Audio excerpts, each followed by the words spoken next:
students, my name is Anuradha. I'm your biology educator. Today we are learning an interesting chapter of your class 10th biology.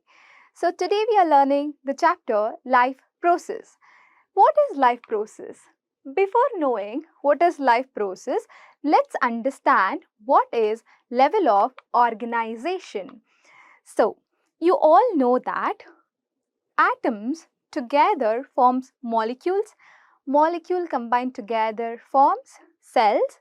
Cells combined together form tissues. Tissues combined together form organs. And many organ combined together and form organ system. Right? So these are the different organization found in different organisms. For example, in the case of amoeba, amoeba has only one cell in it. So the level of organization is unicellular level of organization. So in us, in the case of human has organ system level of organization because we have different systems in our body, right? So this forms the organization of the organism. Now, organization of the organism is very important. Why?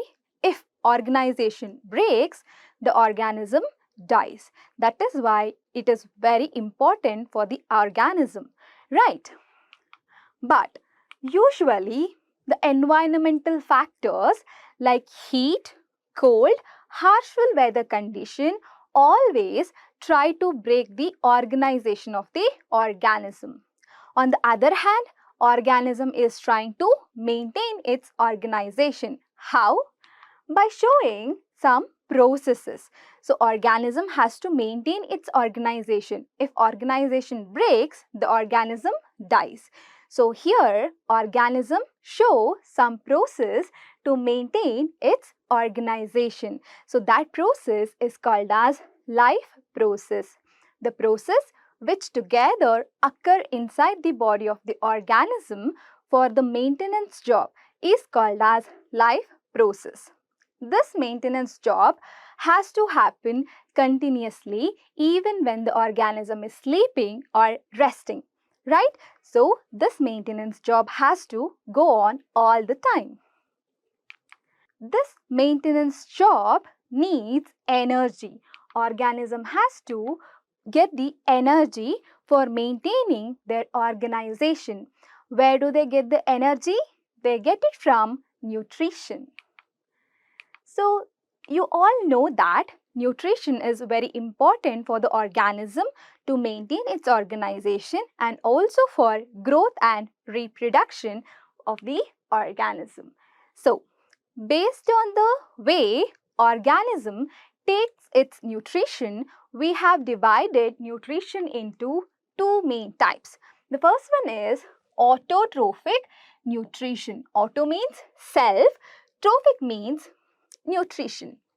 The organism which nourishes its own body, so those organisms are autotrophic organism. Next we have heterotrophic. Hetero means different. The organism which is dependent on other organism for their food, those organisms are heterotrophic organisms. Alright. Now, autotrophic organisms. Auto means self, trophic means nutrition. The organism which prepare its own food, those are called as autotrophic organisms. Here we have example, that is plant. Plant uses inorganic materials available in the environment and they produce their own food with a process called as photosynthesis. So the raw materials are the carbon dioxide, water, sunlight. In the presence of chlorophyll, plant produces its own food. So that process is called as photosynthesis. Photo means light, synthesis means production. Production of food in the presence of light is called as photosynthesis and it is seen in autotrophic organism like plants.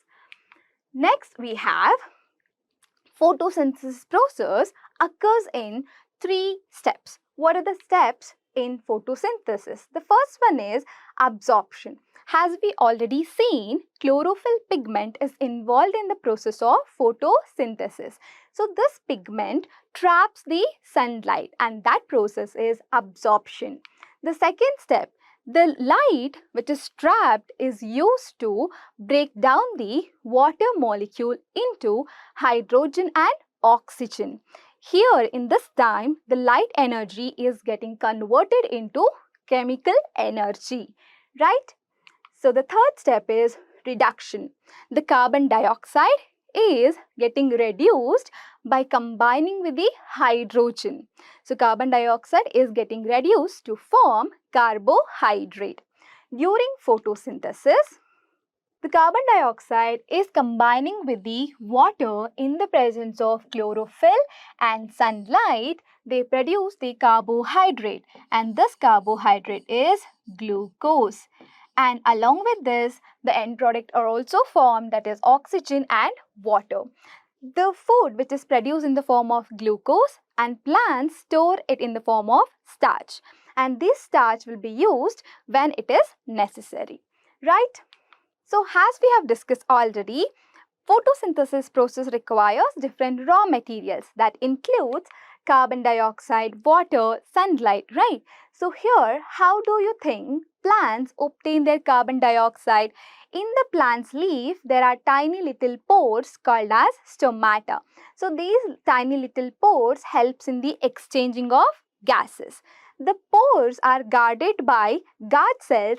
These guard cells are responsible for the closure and opening of the stomata. So how do you think desert plants perform photosynthesis? You know the condition of desert, right? It's very hot. Usually the desert plants do not open their stomata during daytime to prevent the water loss. They take the carbon dioxide inside them when it is night, right? And also they use that stored carbon dioxide during the daytime for photosynthesis. Next, we have heterotrophic nutrition. Heterotrophic nutrition is shown by heterotrophic organism, the organism which is dependent on other organism for their food.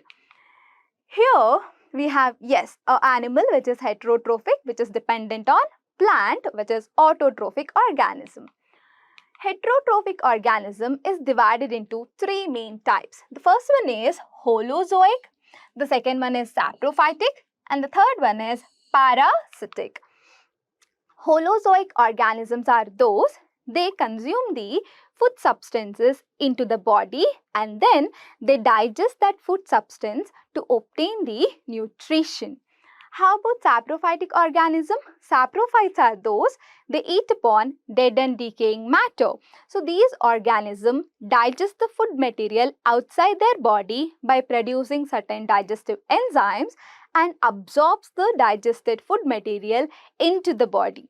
Next, parasitic organisms are those which lives on the host body, which lives in or on the host body. They obtain their nutrition directly from the host body which is already digested. Now we'll focus on what is nutrients. Nutrients are the substances which is taken inside the body of the organism to obtain the energy and also for growth and development. So the first nutrient today we are talking about is carbohydrate.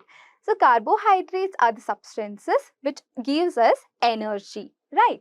So here carbohydrates are divided into three types. The first one is monosaccharide.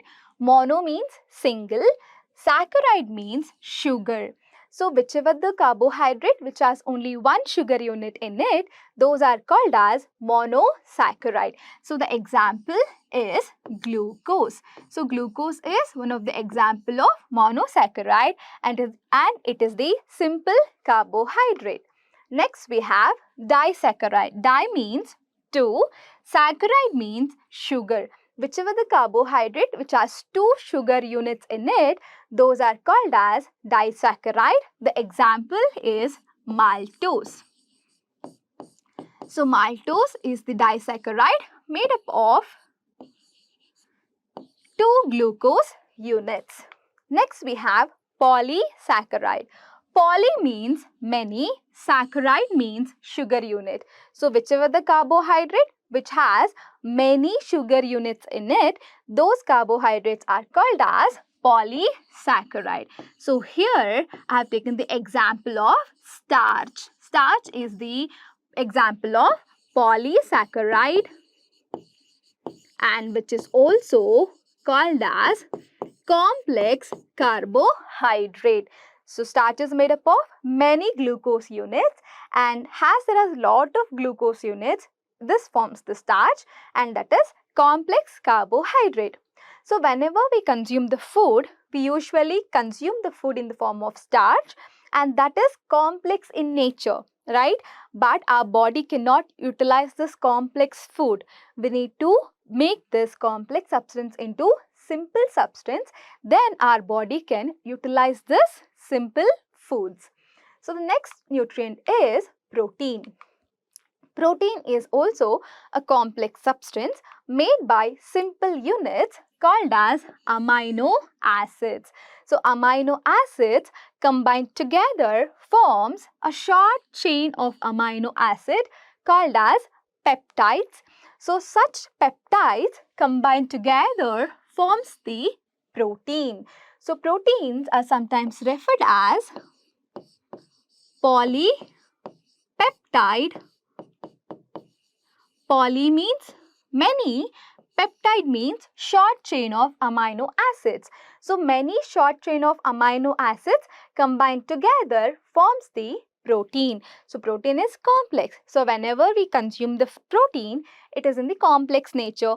Our body cannot utilize this. We need to break this down into peptide, then into amino acid. So amino acid is the simple form of protein. Our body can utilizes the protein in this form. Alright, next.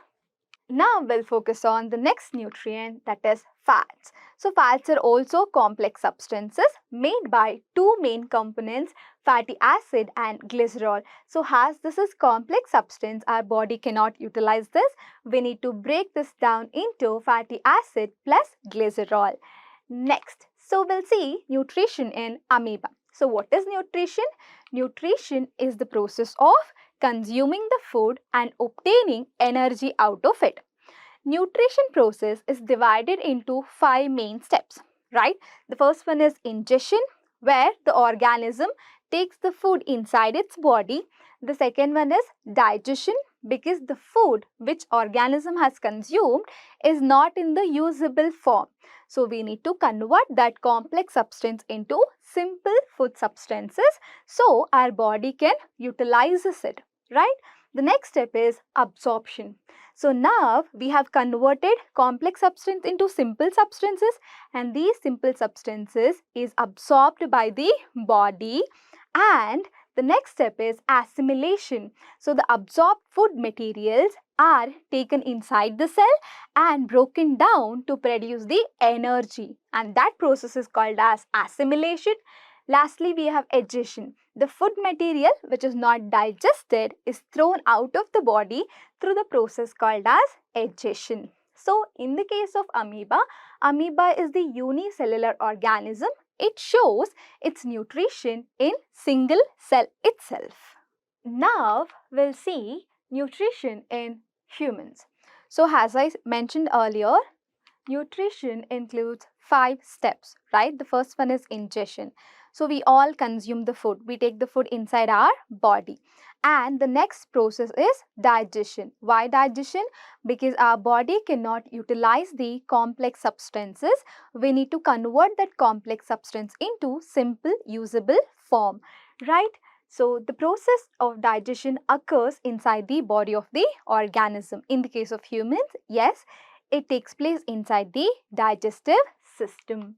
Here, human digestive system includes 2 main parts. The first one is alimentary canal and the second one is digestive glands. So what is alimentary canal? Alimentary canal is the long tubular structure, starts from the mouth and ends in the anus.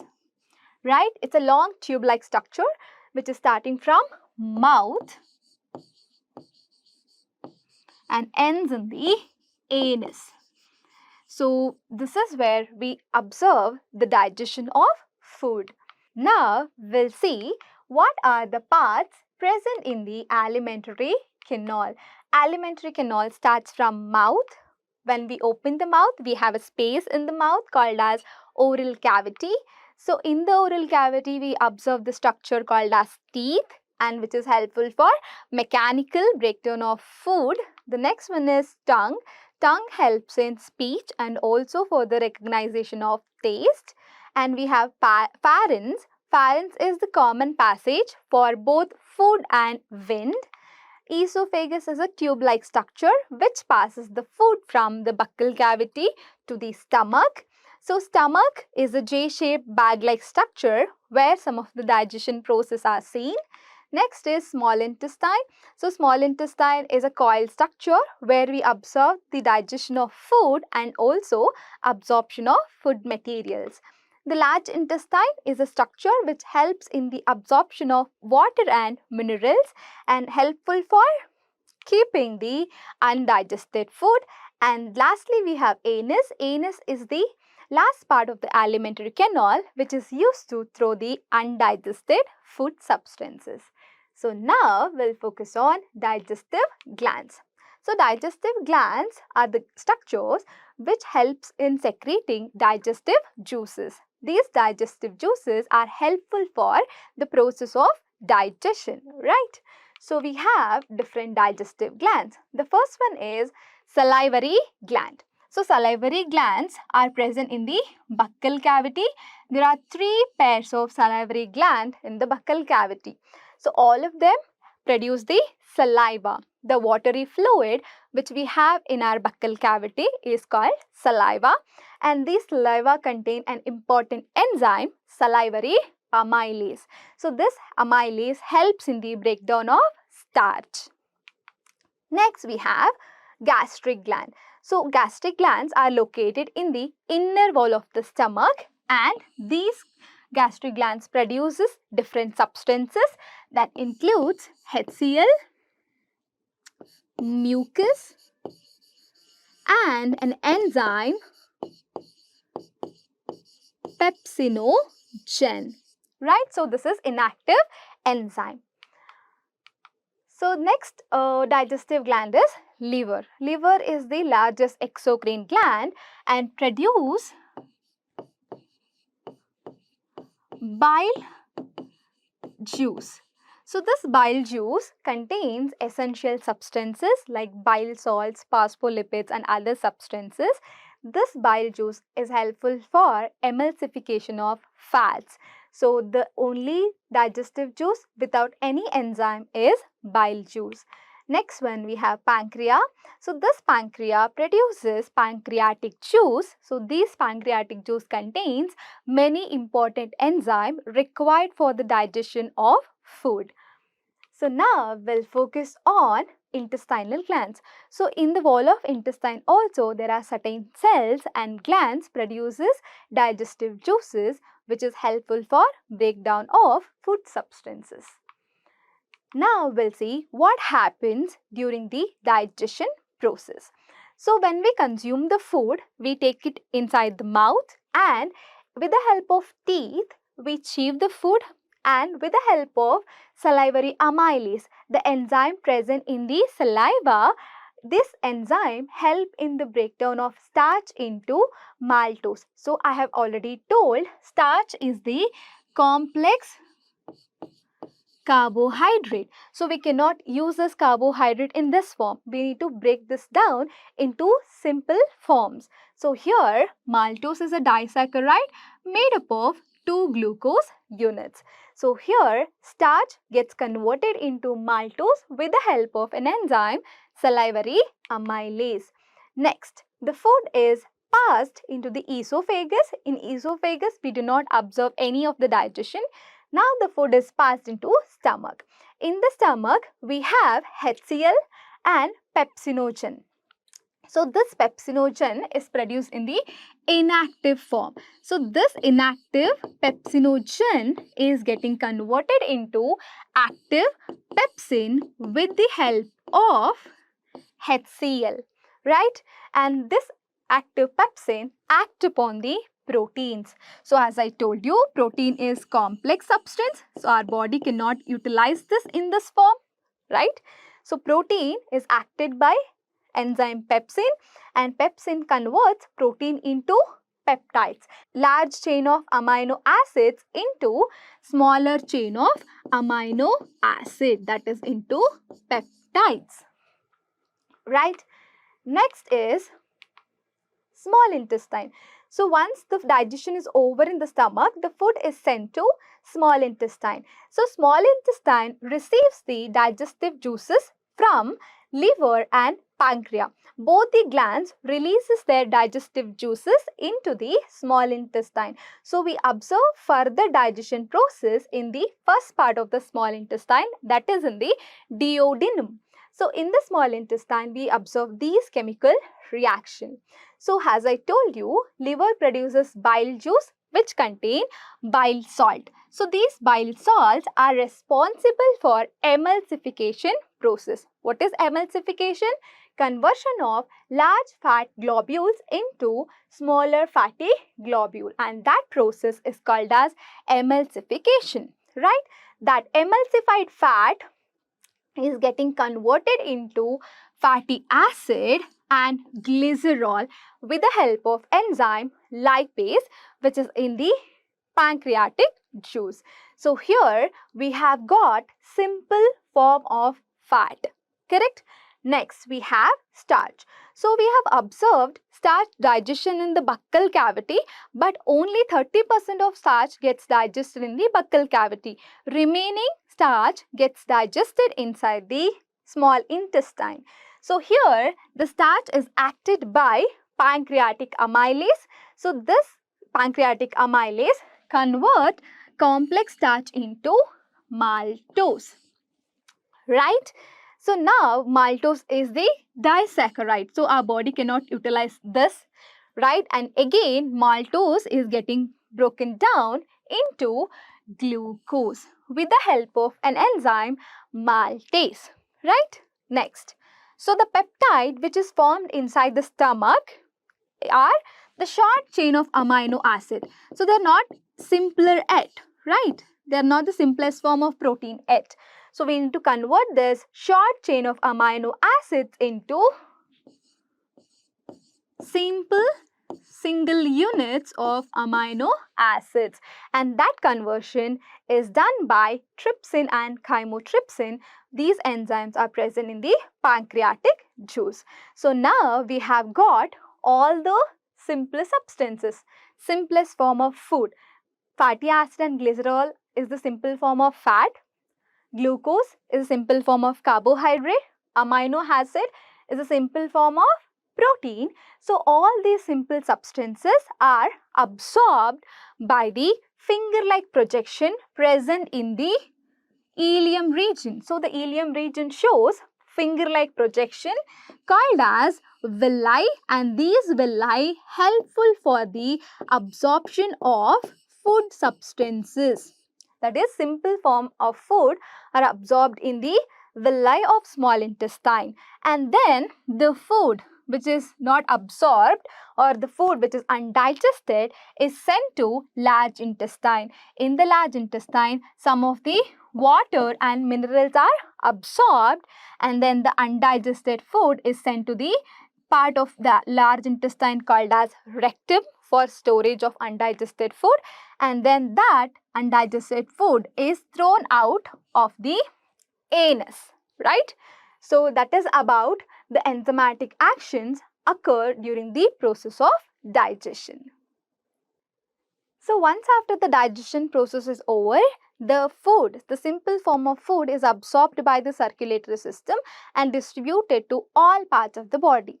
Now the cells of the body is utilizing that food source to produce the energy with a process called as respiration. So during this process, some organisms do not need oxygen to break down the food source into energy. The example is yeast and the muscle cells of animal.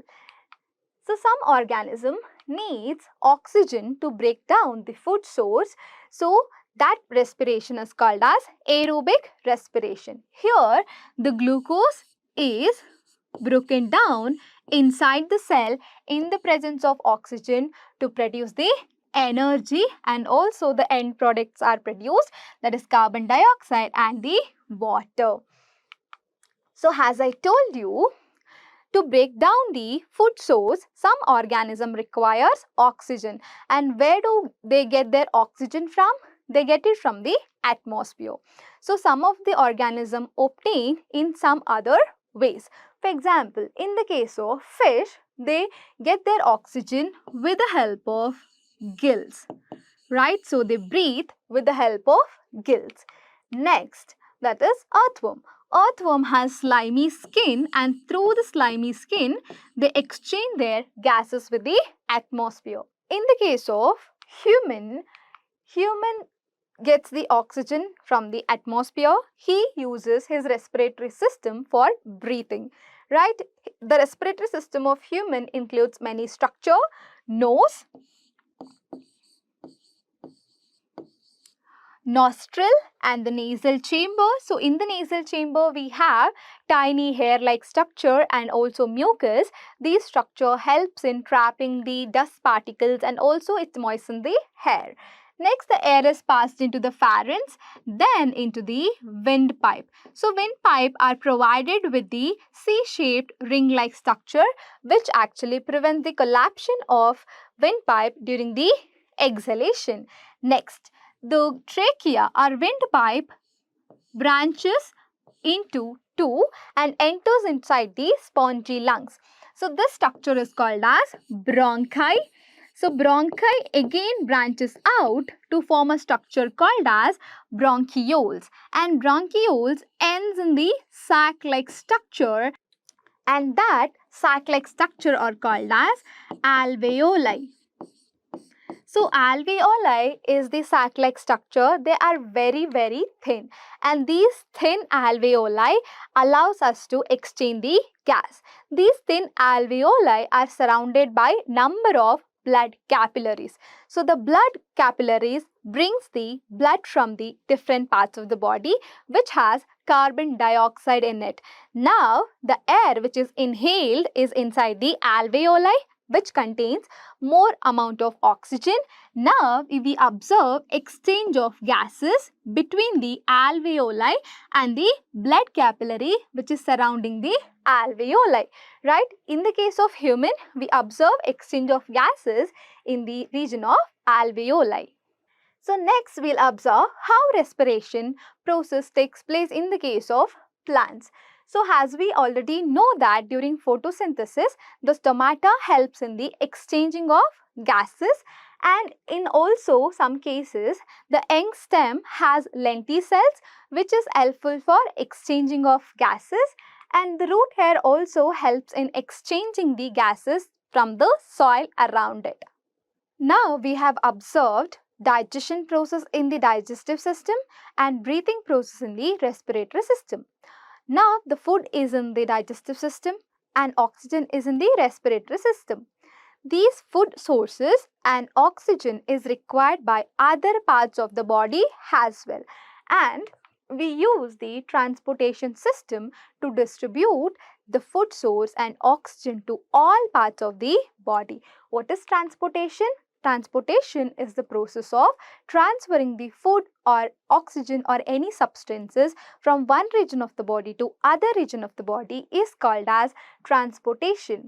So in the case of unicellular organism, as they have only one cell, so they don't have to have particular transportation system because their entire cell has direct contact with the environment. So they can exchange the gases directly from the environment. They also take the nutrition from the single cell alone, and also they adjust the food material through the same single cell, right?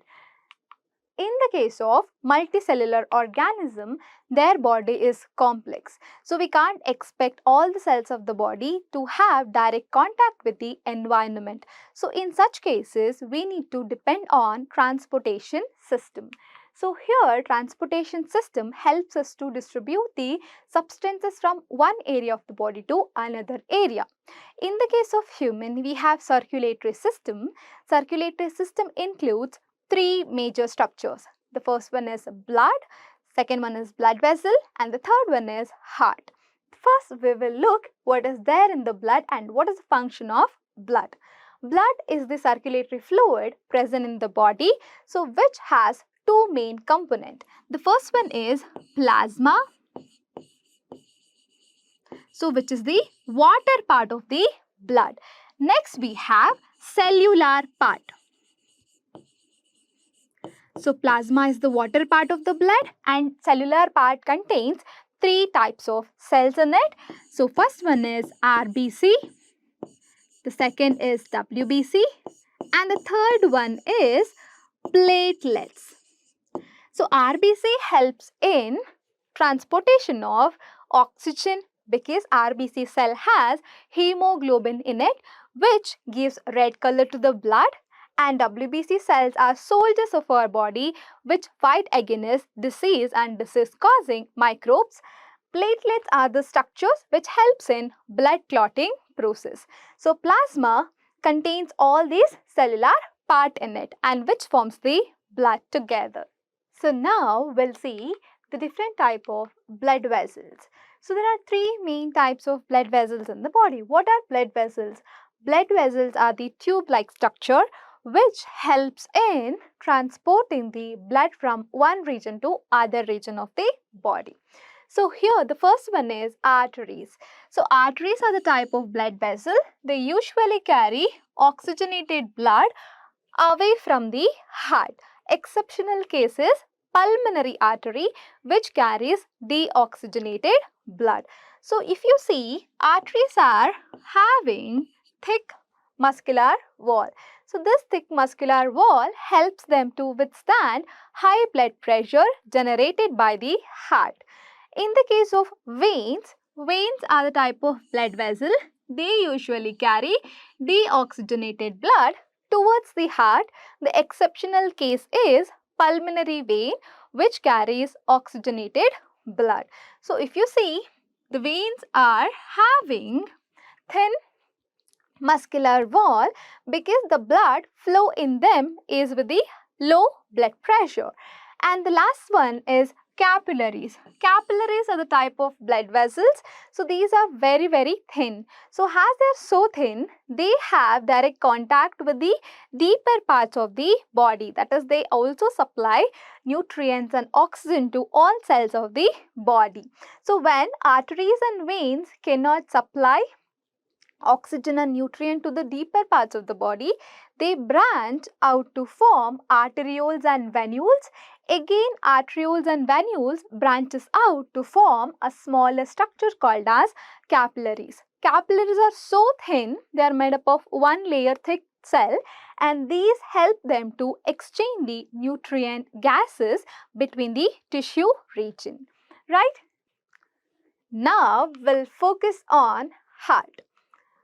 Heart is the pumping organ. It is divided into four chambers. So the upper chamber are called as atrium, which is divided into right atrium and left atrium, and the lower chambers are called as ventricle, which is divided into right ventricle and left ventricle. Heart is associated with many blood vessels. Now we'll see the different types of blood vessels and the path of blood flow in the heart. So you can see here, there are two vena cava here. Vena cava are the largest vein. So their job is to receive deoxygenated blood from the different parts of the body. So superior vena cava receives deoxygenated blood from the upper part of the body, and inferior vena cava receive deoxygenated blood from the lower parts of the body. So now, after receiving the deoxygenated blood is delivered into the right atrium. So when the atrium is contracted, the deoxygenated blood pushed down to the right ventricle. So now, right ventricle has received the deoxygenated blood. When the ventricles are contracted, the deoxygenated blood is pushed to lungs through a structure known as pulmonary artery. Now the blood is getting purified in the lungs. So the exchange of gases takes place in the alveoli and blood returns back to the heart. So the blood which is purified in the lungs returns to the heart. So that is, oxygenated blood returns to the left auricle through the pulmonary vein. Pulmonary vein receives the oxygenated blood from the lungs and delivers it to the left atrium. When the atrium is contracted, the blood is pushed down to the left ventricle. And from the left ventricle, the oxygen blood is supplied to all parts of the body through aorta. Aorta is the largest artery. So again, you need to remember one more thing. The right auricle and the right ventricle are separated by tricuspid valve, and left auricle, left ventricle are separated by bicuspid valve, which actually prevents the backflow of the blood when the heart is contracted. So we got to know the structure and function of the different blood vessel and also the path of blood flow in the heart. We have double circulation in our body. What is double circulation? So if you observe, the right side of the heart, which usually takes part in receiving the deoxygenated blood and pumping it to the lungs for purification. If you see the left side of the heart, which usually receives the oxygenated blood from the heart and delivers it to different systems of the body. So right side of the heart takes care of the pulmonary circulation and the left side of the heart takes care of systemic circulation. Now we'll see transportation in the case of plants. So plants also have to show transportation, even they show exchange of gases through their stomata. So as we know, for photosynthesis, water is the raw material. Water usually absorbed from the roots of the plant, and this water is transported from the roots of the plant to the leaves of the plant through a tissue called as xylem. Xylem transports water and minerals in the plant body. Next we have phloem. So whatever the product which is produced during photosynthesis, that is food, from the leaves, it is transported to all parts of the body through the tissue called as phloem. So xylem helps in the transportation of water and minerals, and phloem helps in the transportation of food substance from the region of synthesis to other parts of the plant body. So the next process is excretion. So in our body, we show lot of chemical reactions. So that is called as metabolic reactions. These metabolic reactions usually produces a lot of unwanted, harmful and toxic end products. These harmful substances has to be removed by the organism's body. Removal of unwanted, toxic, harmful substances from the body is called as excretion. So we have different types of excretory structures in our body, such as skin, lungs and kidney, that is excretory system. Right? So skin helps in the removal of sweat. Along with that, some traces of nitrogenous waste is also excreted. Lungs helps in the removal of carbon dioxide. So the kidney helps in the removal of nitrogenous waste. What is nitrogenous waste? Nitrogenous waste is the substances produced by the breakdown of proteins and nucleic acids. So these nitrogenous wastes are toxic to keep inside the body. We need to remove it out. Otherwise, that may lead to the death of the person. So here the excretory system helps us to remove the nitrogenous waste from our body. So excretory system includes different parts, such as a pair of kidney, a pair of ureter, and a urinary bladder,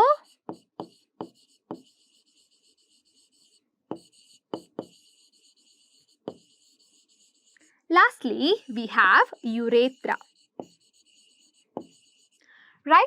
So these are the structures present in the excretory system of human. So we need to understand that the cells of our body, after breaking the proteins and nucleic acid, they produce the nitrogenous waste. These nitrogenous waste are thrown out of the cell and that enters into the blood. So now blood has nitrogenous waste in it. That blood with the nitrogenous waste is transported to kidney, right? So the renal artery which enters the kidney brings the blood with the nitrogenous waste in it. So kidney helps in the filtering of blood. So kidney filters the blood, removes the nitrogenous waste from the blood and produces the urine. So inside the kidney we have tiny little structures called as nephron. These structures are structural and functional unit of kidney and they are also called as filtering units. Those are called as nephrons, right? So those nephron filters the blood, removes the nitrogenous waste from the blood. And after that, what happens? The urine formation occur inside the kidney. Whatever the urine produced inside the kidney is delivered to the tube-like structure called as ureter. So the ureter receives the urine from the kidney and delivers it to the urinary bladder. So urinary bladder stores the urine in it for short period of time before it get expelled through the urethra. So these are the parts of the human excretory system. Now we'll see how filtration of blood takes place inside the nephron. Nephron has got different parts in it. Glomerulus, Bowman's capsule, PCT, loop of Henle, DCT and collecting duct. Each of them show different function, right? So glomerular region of the nephron helps in the filtration of the blood. That is the first step, right? Ultrafiltration. So as blood flows inside the glomerulus, the blood pressure increases, because of which the filtration process starts to happen. So we wanted to remove the nitrogenous waste, but we also remove essential substance of the blood along with the nitrogenous waste. So during filtration, along with the nitrogenous waste, essential substance of the blood like water, glucose, ions are also filtered. Now the filtrate enters into the Bowman's capsule. The filtrate starts to move in the tubules of nephron. So now the blood capillaries also starts to follow the tubules of nephron. Why? Because we have lost the essential substances in the filtrate. We don't want to lose it, right? Now blood vessels are following the tubules of nephron to reabsorb it back. So that process is called as reabsorption. Reabsorption is the process of retaking or taking the essential content back from the tubules of nephron into the circulatory system. And the third step is selective secretion. So in the selective secretion, we observe that whatever the content which needs to be removed are still in the blood capillaries, that is taken inside the tubules of nephron. The tubules of nephron suck the unwanted substances from the blood capillaries and that is known as selective secretion. So after this, we are releasing the urine into the collecting duct. From the collecting duct, the urine is passed into the kidney. So in the kidney, what happens? The kidney collects the urine from all the nephron and pass it to ureter. And ureter delivers it to the urinary bladder and urinary bladder throws it out through the urethra. So now we'll focus on dialysis. So what is dialysis? Dialysis is also called as artificial kidney. If a person's kidney fails to filter the blood, maybe because of the infection or maybe because of the injury, if his kidney fails to filter the blood in his body, the person has to filter his blood outside the body with the help of process called as dialysis. Dialysis is also called as artificial kidney, where blood filtration takes place outside the body artificially. So here blood is drawn from the artery of the person and is sent to the machine, where in the machine blood filtration takes place and pure blood is returned back to the person's body through the vein, and the filtration is taking place outside the body of the person with the help of machine. So which is called as artificial dialysis. So now we'll see how excretion takes place in the case of plants. So plants do not excrete like other organisms fastly. So usually their excretion is slow. Whatever the unwanted substance they produce, they keep it in the old leaf or bark or in the ripened fruits. So whenever they fall out from the plant body, they get rid of the waste substances, right? So now we got to know about different life processes. The first one is nutrition, second one is respiration, third one is transportation, and the last one is excretion.